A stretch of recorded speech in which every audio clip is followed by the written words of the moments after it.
All right. Live Yay! stream your webinar. Yay! Preparing.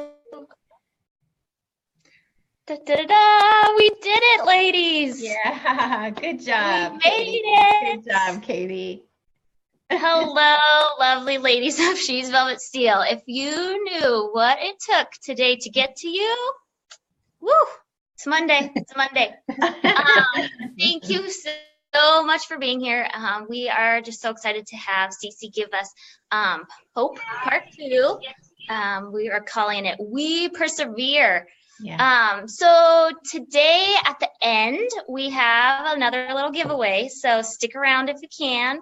Those of you that are here and are watching live, we will have an amazing new She's Velvet Steel merch hat that will be coming your way. So we are excited about that. And also still available to sign up for Do More of What Matters. You are not behind. It's halfway through April and you still can sign up. All I've done is printed out the packet. See? Ditto. So yeah, you are not behind. So, but we just want to thank you again for being here, and I am going to throw it over to our beautiful Cece to give us this Hope Part 2. So, Yeah. Cece. Woo! So thank you, Jesus, for this time. Thank you for who you will gather for your purposes. All glory to you, God. Love your word. Love you. Love these girls. Love the She's Velvet Steel community and anybody else that will be with us. Do your good thing here, God. In your name, amen. So I'm standing today because I told the girls I'm used to teaching the word standing. And lots of times when I would be on stage, one time the camera gal that was filming me was like, if you could just stay within like 4 feet, I would really love it. And when you duck down and you talk to people, I lose you off screen. So I've been noticing lately that teaching here with you guys, I'll be fidgeting in my seat a lot. So today I'm going to try standing. So hopefully I won't just like be gone, but you just never know. Well, I think it's great because just so everybody knows, at least in California, sitting is the new smoking. That's what we tell people, all right? So right now, me and Katie are just puffing away. We should be standing. So rock it, healthy CC, rock it. So first of all, thank you to everybody that, so I was bringing in my groceries the other day and I threw out my, just a quick under 2-minute live saying, and I was working on this message in my head and seeing and hearing voices, not voices, verses, that would be sad. But just seeing and hearing verses. And I thought of you and I just thought, I feel like this, I'm thinking on this verse, I've seen God work hope in my life this way, but I wanted to hear from all of you. And man, I got the best responses. Even today, I printed them all, just so you know. I reread all of them, so I loved it. So keep them coming. And some of them I already have planned for next week, our final in our Hope Part 3. So I want to just do a shout out. Thank you. So I'm going to give you first just a working definition, and I'm going to handle faith and hope at the same time. Phyllis Womack, she said, hope and faith are close friends. And I loved that. And she couldn't be more right. And so a working definition before we head to Romans 5. We're going to start in Romans 5 today at verse 1 and probably be able to get down to verse 8 today, just so you know where we're heading if you want to open the word or on your phone or your YouVersion app. Faith and hope are defined as follows. Faith is confidence or trust in a person or thing or a belief, not based on proof. And hope is an optimistic attitude of mind based on an expectation or desire. This is fun because it's personal. It says, faith says it is so now, and hope says in the future it could happen. And Jamie Beeson and others of you used great words like expectation, assurance. This definition was optimism. You know, you're just expecting something good to happen. And that is so true about hope. But we're going to go to Paul in Romans 5 because hope, as we're going to see through these verses, are an output, though, of some grit of life that we all have to live. none of us gets out of this life without trial and without struggle. And so hope in this context is going to come at the end after that struggle and that trial. So let's go there first, okay? So just read with me Romans 5, and then I'll lay it out for you. Therefore, since we have been justified through faith, we have peace with God through our Lord Jesus Christ. Through him, we have gained access by faith into this grace in which we now stand. And we boast in the hope of the glory of God, so God coming. But not only so, we also glory in our sufferings. And I'm going to stop now for a minute. So what Paul is saying is that we've been justified through faith, so not by works, in other words. We have peace. How do we get that? Through Jesus Christ. He's just laying out the gospel right there. And we have gained access by faith into that grace. So faith already, our close friend to hope, is mentioned right away. Let me just say that Paul wrote the letter of Romans to a group of people he had not yet met with. So if you haven't read the book of Romans, it is the longest single letter in the New Testament. And it's so rich and so deep. In part, it must be because he had never been with those people.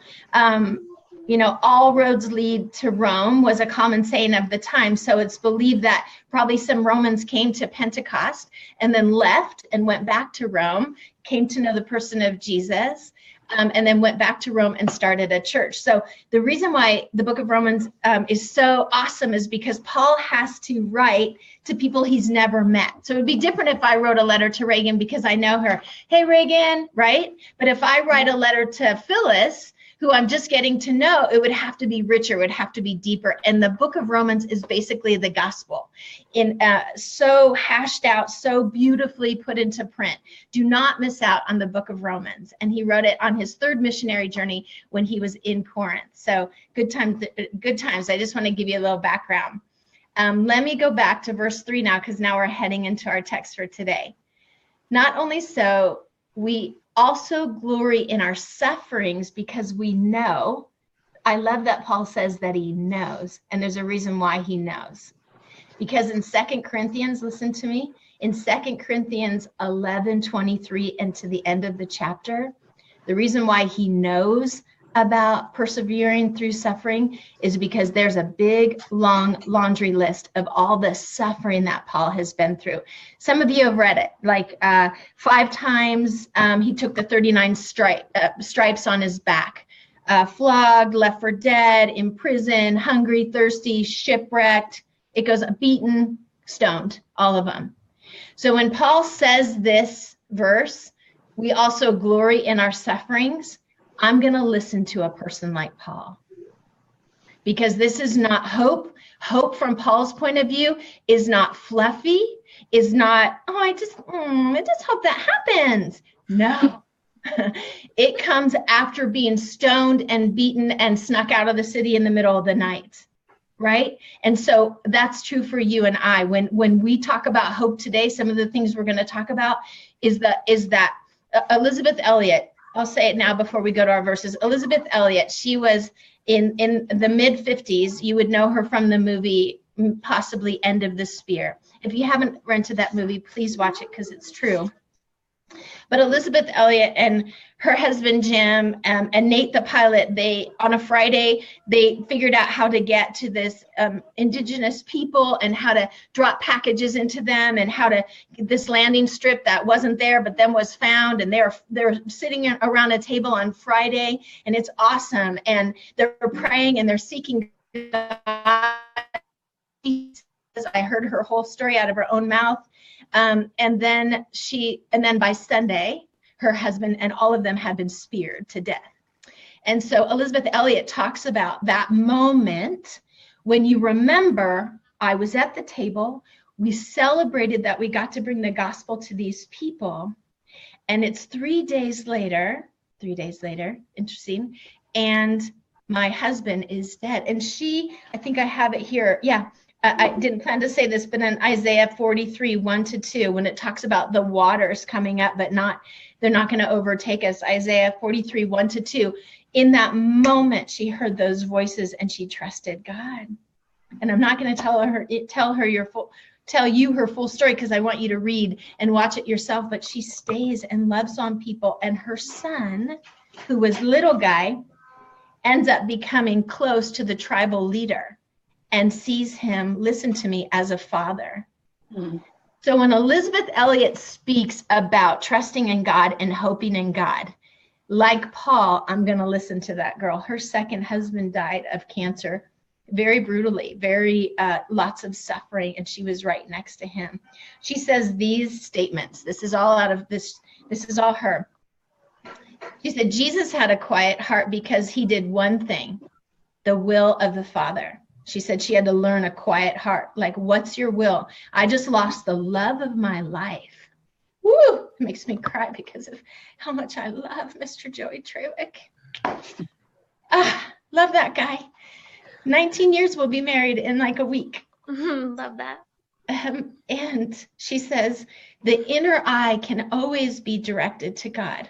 Everything in our life is an offering to God. Everything. My work of any kind is an offering to God.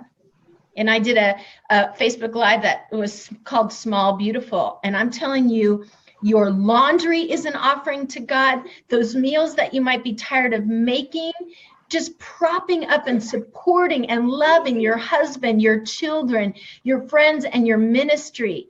Man, that is, you are Elizabeth Elliot in those ways. You are.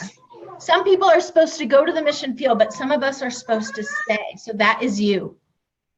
She says, I just love her so much, I can't stop. And we're going to go back to our verses of Paul.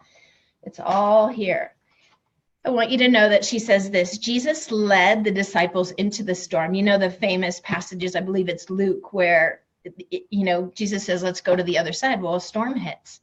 She said, we need to never forget that Jesus himself led them into the storm. And that is the story for Paul. That is the story for me. That is the story for Katie Reagan and for all of us, because it has to happen. We have to live through trials and storms to know who we are, and our faith must be tested, or we will never have the truest hope of that intimate relationship with Jesus Christ. It says that we will have fellowship in the word. It says we will have fellowship in suffering with Jesus.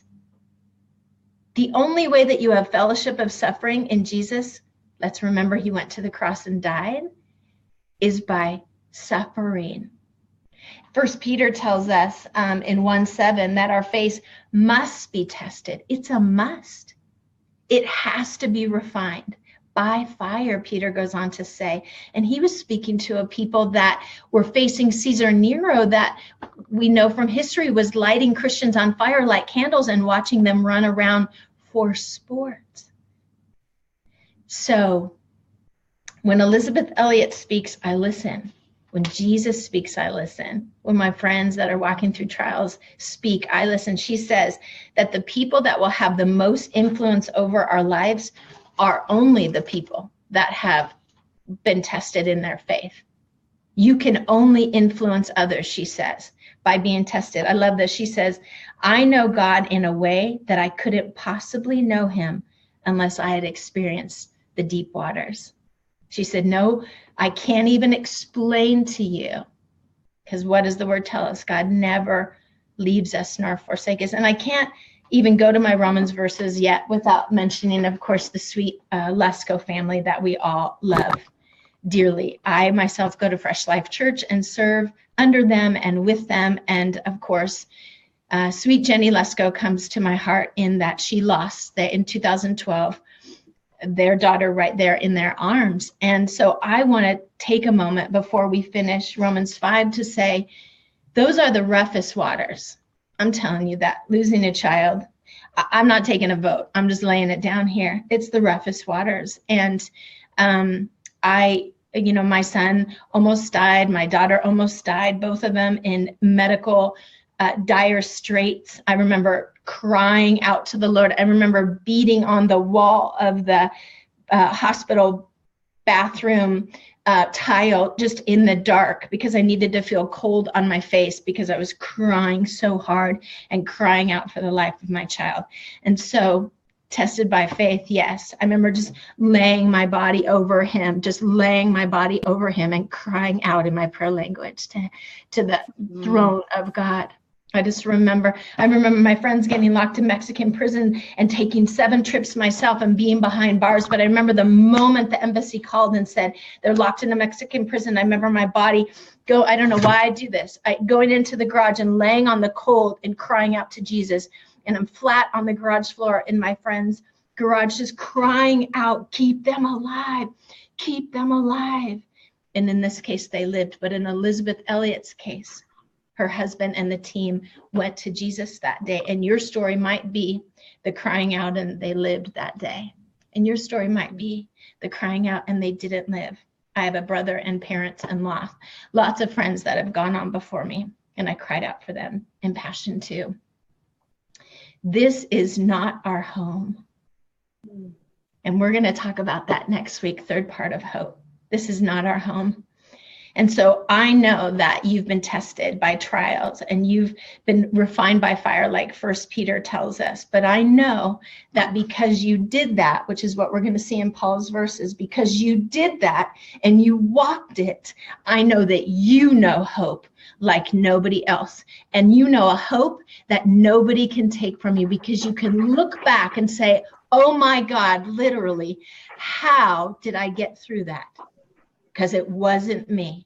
It wasn't my personality. It wasn't my whoop. It wasn't the extrovert. It wasn't all those things that you might attribute to Cece Traywick. No, wasn't even my teaching or a gift or a talent that God might use in me or you.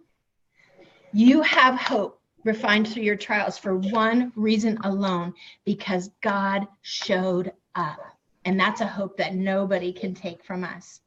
So now listen to Paul's verses, because he's a master of this. I love this guy, by the way. I cannot wait to sit and have coffee with him in heaven for days. Okay, not only so he does say that in the verse previous, he says, we do hope in the glory of God. We are hoping in the coming of God, in all that God's going to do in our future. But also, he says, I love his, but we alsos. We glory in our sufferings. Because, there's a because here. Because we know that suffering produces perseverance, perseverance, character, and character, hope. There's our hope, guys. But you can't skip any of the steps. And I know I'm speaking to everybody. There's nobody left out. There's nobody left out of this message from Paul. There's nobody left out from these verses that I printed. And why do I want to talk about it? Because guess what? Today's a Monday. Tonight or today at like 2:42 or this Saturday, there's another trial that might hit you. And so I'm here to remind you, like Paul, he would always use the word remind in the word. I want to remind you who you are, but who you are now. I want to remind you of the faithfulness of God. I want to remind you in Galatians of the teaching. Don't derail from that teaching. He's just and so I'm here to remind you that your past sufferings are your hope. They're your hope. So it's not fluffy. It's a tool. It's your grit. It's your steak dinner. It's your frame. It's your everything. Your past sufferings are your hope. So when that next thing hits, or if it already hit and you're listening now, lean into God and look back. Please look back and see what God has already done. See what he's already done. And I'm going to finish just reading these verses, and I'm going to throw this to you, Reagan, before I go through the great things that you guys said this week. Hope does not put us to shame. And why does he say that? Lots of reasons. But listen, that hope that I gained through the working of God through me and nothing that I could whoop up, that's never going to be put to shame. Because that's my blood, my sweat, my tears, my weakness, my failings, my sin, all of it right there, all of it. So that hope can never be put to shame, because it's all operating in those moments when the bottom falls out, Because God's love has been poured out into our hearts through the Holy Spirit who has been given to us. These last 3 verses, I have to mention, because this is the ultimate hope. Okay, this is the one that did it before us. We're going to look at a psalm right after this, and I'm going to show you why. But this is the person. This is Jesus. Jesus equals hope, guys. This is the person that started it all. God creator, yes. God the Father, yes. But the Trinity and sending Jesus, wearing our man and woman skin, man, he started it all. Okay, he's the ultimate one that persevered. He is perseverance.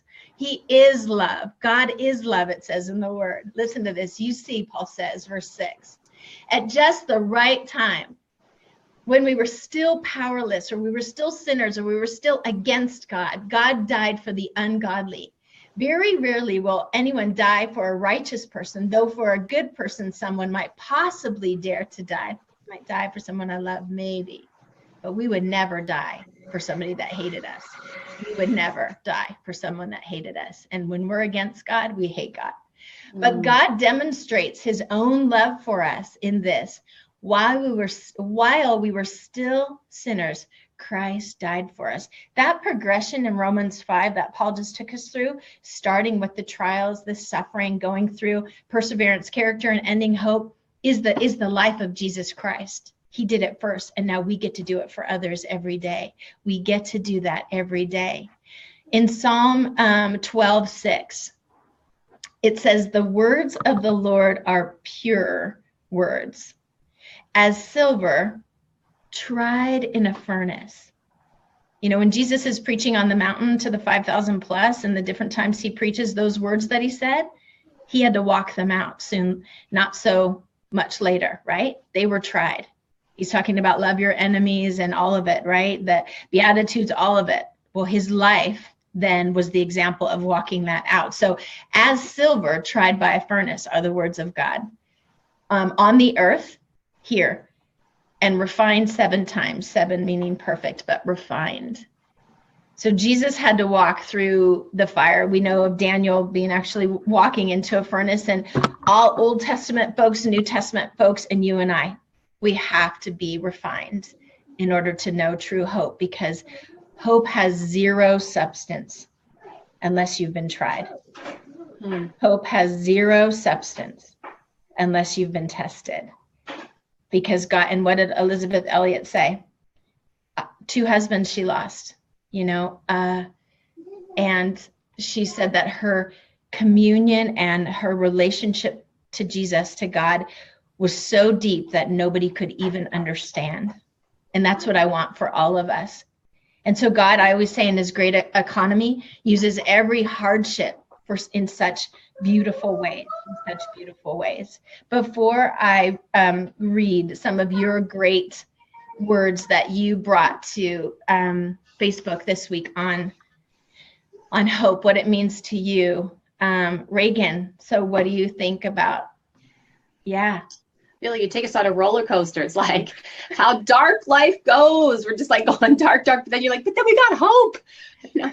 Thankfully, I haven't had a husband spared or one died of cancer. So I feel like, man, I got some hope. But yeah, I honestly, what I wrote out that I just loved, and, you know, you guys always know I love to go simple, was just your message of hope, like, means something when you've gone through stuff. Yeah. And I think sometimes we're just so caught up in the midst of our trials, and just like, it could literally be the hope that our kids aren't sleeping through the night. I remember I was in that lack of hope phase that felt huge, because at that point it was affecting my marriage, my health, my friends. Like, now I'm in a group of moms, we're all just sitting around talking about how our husbands don't hear our babies cry.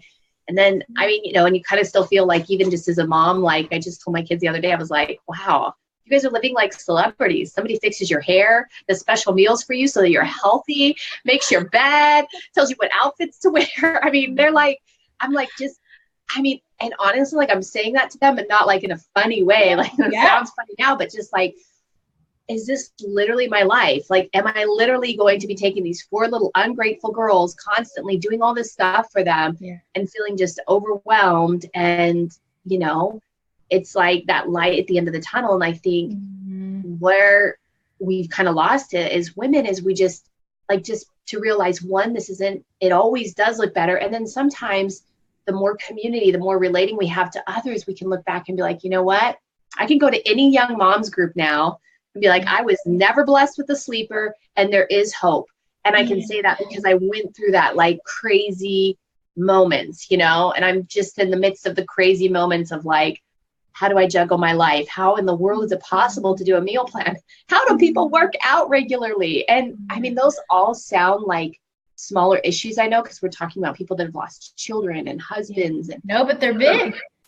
But they are. And I think, like you said, like, you know, I want to hear from the mom that's struggling with the areas that I want it, because it's like, there's a hope transfer, you know, like God's given you a hope, and that hope we're supposed to share with others. And I feel like sometimes we're only thinking like it's the hope of salvation, which is the ultimate hope. Sure. But it's like, people need to know that it's like, what makes me different than somebody that doesn't have that eternal hope is that even in the little things, I'm like, you know what, God, you love me too much to leave me with these demanding girls without them at one day writing me notes telling me I'm the best thing that ever happened to them. Like, that's kind of, it all comes back. So, I mean, that was kind of my thoughts. Yeah, because that's what Romans 5 is it not exactly what you said? He goes through all of this, and then he gave that message to you and I, and through the inspiration of the Holy Spirit. So you are modeling exactly what we all have to do.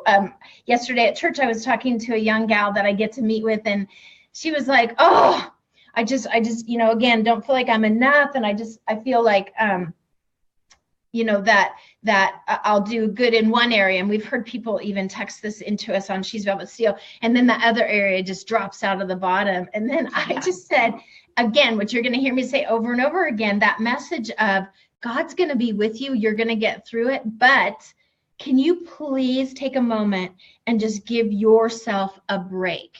Because sometimes, guys, we're the obstacle for hope to get to us. Like God is renewing us. God is bringing us strength for all those sleepless nights. I lived years sleepless with my kids because I had a son with so much gastric issues. You know what I mean? Like you just, it's just normal. But I look back and I think, what? I don't even know how you got me here. This morning I was getting ready for this message and I'm like, I can't even work on my message. I have so many things to thank you for. Like, I'm just brushing my teeth. I'm like, what about that? Like, I can't even believe it. What the heck? Like, and then you did that. And what about that? What about the fact that I sent my taxes on Saturday and they're already postmarked? This morning, this is what I'm doing. Just like this with the Lord. I'm like, there's so many. I can't even work on my message. Because the list is so long of what you've done. And I could feel, and I wasn't trying for this, guys. I'm not trying to be godly or anything. And I could feel my hope rising, and it made me cry because I said, oh, I see. I'm about to give a message on hope, looking back at all that you've done. And that's why I can't even go to my message, because all I want to do is thank you for sleep and for doctors that have been there for everybody in my family. My gosh. And to help me through my losses when I had to let people go sooner than I wanted to.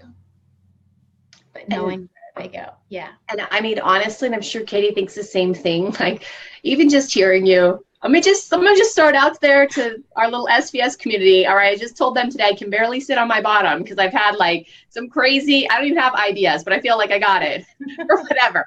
I do have a big event on Saturday, so I think God's just trying to help me fit into my dress. Or fit in my daughter's dress. I don't know. By the end of this, we'll see.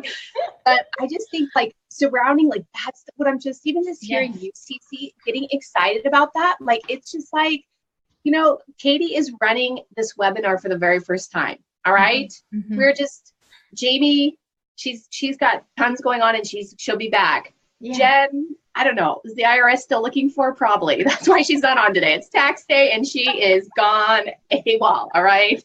Jen Johnson, they're looking for you. And so Katie had to like come on last minute and do this. But I'm like, when you're surrounded with people in the midst of these trials, and these are little trials, not big ones, but our life, everybody's got some that is a big trial. Yeah. We're mentioning the small ones, but there are big ones that are going on. Yeah. And you've got to get in that community. I feel like that you're just like, I'm going to take your hope. I'm going to take how excited you are that you can't even think of all the amazing things that's happened.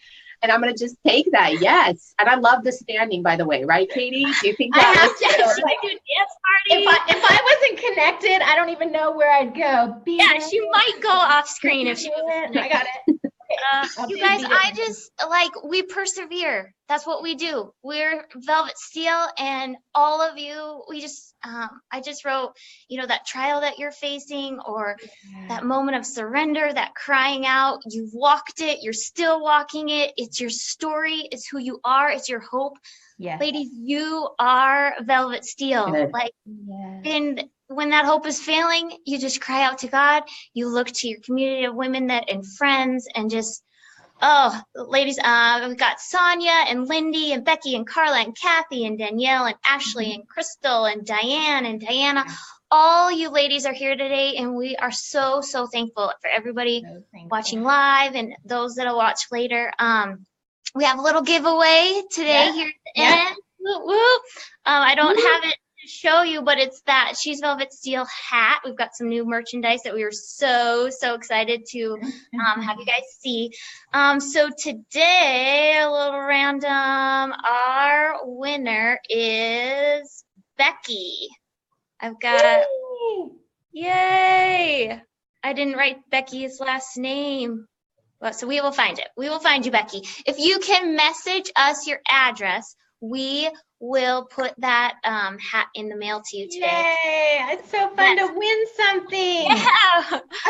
But we are so, so thankful for you guys. We persevere, and we still have our Do More of What Matters that's going on. So we will leave all that in the comments. You're not too late. You can still join. Yeah, we love you all so, so much. Have the best Monday ever. Okay, wait, I'm gonna do a goodbye wave, but I want to end with your words about hope. Okay, so just listen. Jamie talked about how night vision goggles, how hope plus faith is our vision at night through the darkness. Love it. Serena told me a beautiful story of miscarriage and many tears, and then they had a child and they named her Hope. So thank you, Serena. Katie, our own Katie, talked about light in the darkness. Charity talked about how hope is beauty out of the most bleak. And I said, that'll stick with me a long time. Jen Johnson, our own Jen Johnson, says, he's got me. Nothing is too far gone for him to fix. That's what hope is to Jen Johnson. Cindy Gillis, I love Cindy. She says, hope, it's a promise of God's plan that he will fulfill. I love this, as a gentleman and a man of his word. So good. Robin Kramer, hope equals joy and peace. That joy and peace are on the other side of pain. Robin, shout out to you, girl. I know that you miss your girl. And so we're just loving you, and we're loving her, and we're so excited that you'll be with her again. And then Ashley Hansen, she actually brought out these verses that I was going to teach, Romans 5, 1-5, and I'll end with Sarah Roach. She says, let me get here on the light. She says, in a season of great difficulty, Sarah says, in parenting and homeschooling, hope requires that I continually remember the attributes of God, Romans 15:13. That's a beautiful proclamation. May the God of hope fill you, yes, with, I have a sunshine going through this, so let me turn it, fill you with all joy and peace. His hope fills us, exclamation point, she says. And then in Deuteronomy 31:8 has also been a significant verse for me, a promise of his presence and reminder to not let go of hope. So God, I just want to end with your words, end with those Bible verses, and a shout out to everybody that, again, participated this week in Hope. Next week, we have one more message on hope. I've already been working on it. I'm super excited. And so just a quick shout out to Katie, who got us all tech ninja today against much trial. That was Jen. Yes, and Jen Johnson. Yeah, so Jen Johnson, she was like the master, like Oz behind the screen. But Katie, thank you for being you, girl. And thanks for all that you're bringing to She's Velvet Steel as our newest member. And how about we'll see you all next Monday or on Bye, everybody.